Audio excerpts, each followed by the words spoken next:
So I'm Rowan, I'm a poet. This is going to dovetail nicely.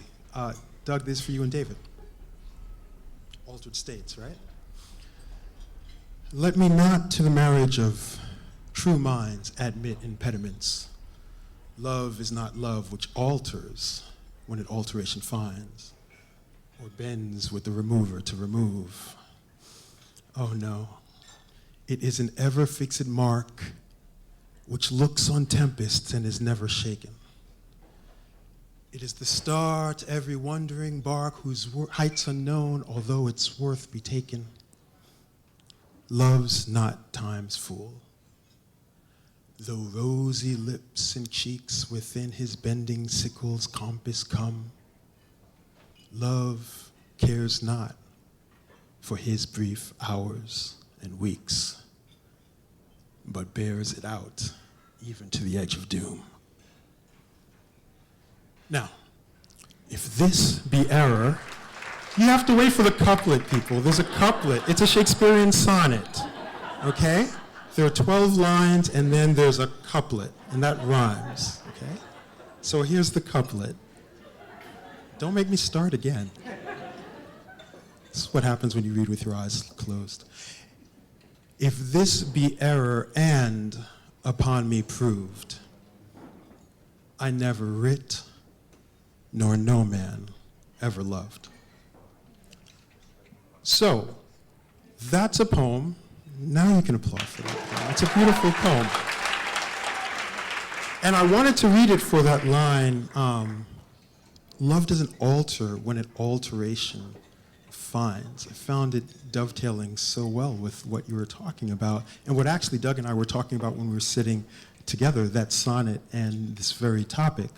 But I also wanted to talk about it because I'm a poet. I speak poetry. I live with poetry. That's what I do. Often the idea is that if I have an idea, the idea comes out in a poem. Poetry is the tempo of one's temperament. For those of you who write poems or songs, you understand this. They're not sentences in no time, but they're in a type of fixed time with a texture and a beat to it. I also want to get the poetry and the poet stuff out of the way because, well, that's not really the way that poets think. I find when people find out that I'm a poet, and I unabashedly say, I'm a poet. I write poetry.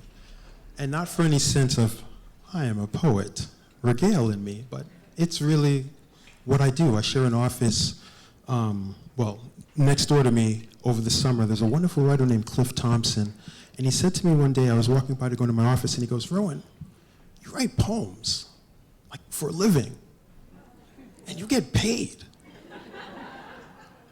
And I stopped and I said, oh man, yeah, actually, you're right, I do. I had actually never thought about that before, that I write poems and I get paid to write poems and to teach poetry. I don't know if there are any surgeons, for instance, any doctors here where you're, performing surgery and you think, oh my gosh, I'm actually inside someone and fixing them and I get paid to do this. But I never really thought about it. Poetry is how I understand the world.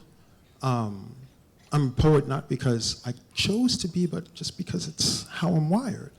But I'm often asked, there are one of two questions that you get, I think, when you meet people. They say, when they don't run in the opposite direction, they say, what are your influences?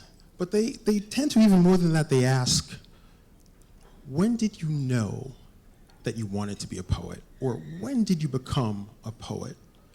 As though there's this baseline of being, and then all of a sudden you choose, right? I decide not to write novels. I decide not to be a hedge fund manager. I decide to write poems.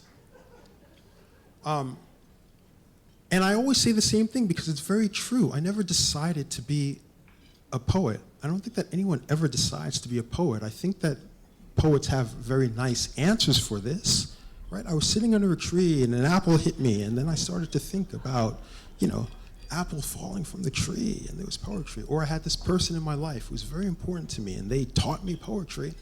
But we're all poets. It's our baseline. If you think about it, when you're a child, you live in this world of song and rhyme and the imagination. Always, constantly. It's how you understand the world. And then, as you get layers of living, layers of experience on you, you realize you shouldn't be singing all of the time. You shouldn't be rhyming all of the time. You shouldn't be making up places that don't exist. Detroit is Detroit. Don't call it of the right, right? So there's this switch, and it makes sense because you don't want to get the crap beat out of you. And you want to have friends, but there's this switch, and you turn it off. It's as simple as that. My switch was never turned off. I never became a poet. I instead never stopped being a poet. I think about this because I want to tell you not a story, but I want to bring you inside my mind, the mind of a poet, and let you know how it works, because it doesn't tend to work in terms of, I am a poet, let me recite to you a Shakespearean sonnet. I have plenty of them in my head, but my mind works in a very different way. I'm thinking now of my beloved father-in-law. I'm sure some of you, maybe one or two of you, think that you have a great father-in-law, but I actually have the greatest father-in-law of all time. He's very, very great. He's a marvelous man. He was even fine with his daughter marrying a poet, though he still to this day insists that I should, in his words, and I quote, crank out that Harry Potter as soon as possible and then get back to writing poetry. I'm working on it. But as the Harry Potter hasn't come out, the poems have, and they tend to happen in this way. I'm standing here on a stage. Doug thus far can second this or confirm this. I can't see anyone. I can see you and you and you. Very happy I can see you. But I can't see anyone else. And I'm in this situation now where I want you to know how my mind works, where the poems come from. So I was asked to come here and talk to you about altered states. And I want you to know what I thought immediately. It was what I thought, and then it's what I let go of, because I thought, after that, let me now think of something to do. But the first thing that I thought of when I heard, and the topic will be altered states, was a film called Altered States. Has anyone seen the film Altered States? I have not seen the film called Altered States. But, I remember Altered States better than you do. I have a deep, layered, terrifying, and really photographic sense of the film Altered States, and I'll tell you why. This is a true story. So Altered States came out in winter 1980. I was 6 years old. And back in 1980, trailers were very different, as I hope some of you recall. There wasn't, now every movie trailer has the like that thing that's happening, like there's like a fire alarm or something that's going on, right? And lots of music and one-liners and quips. But trailers in the 80s, there was no music, and it was basically, in 2 minutes, we'll show you what this movie's about, right? And Altered States was a terrifying movie. It was, you had this guy who was a genius with other geniuses, and basically, he was putting himself in an isolation tank after taking tons of drugs and trying to find the limits of human consciousness, to find that altered state beyond the baseline of man's being, right? And the film, via the trailer, showed someone in his first major film, a completely unknown person named William Hurt, going through these things. Now, it was 1980, I had no idea who William Hurt was. He was this guy who was saying things like, well, is this where I can find out about this altered state? And he became, what did he become in that film? He became a primitive, he became an ectoplasmic blob of consciousness, he became a ray of light, and then he would become human again, and then he'd say, I need to know more, I need to know more. But for me, in those 2 minutes, right, you didn't have cable, you didn't really have many choices to change the channel. I would be minding my business watching, I don't know what I was watching, Mork and Mindy, or, you know, Soap, or Maude, or whatever the one was where Robert Guillaume was the butler. Which one was that? Benson, thank you. I was probably watching Benson, actually, right? And then you see a commercial, and it's like 2 minutes long, and you see this guy taking drugs, being in a tank, turning then into like a primitive, then turning into a blob, and then turning into light, and then altered states.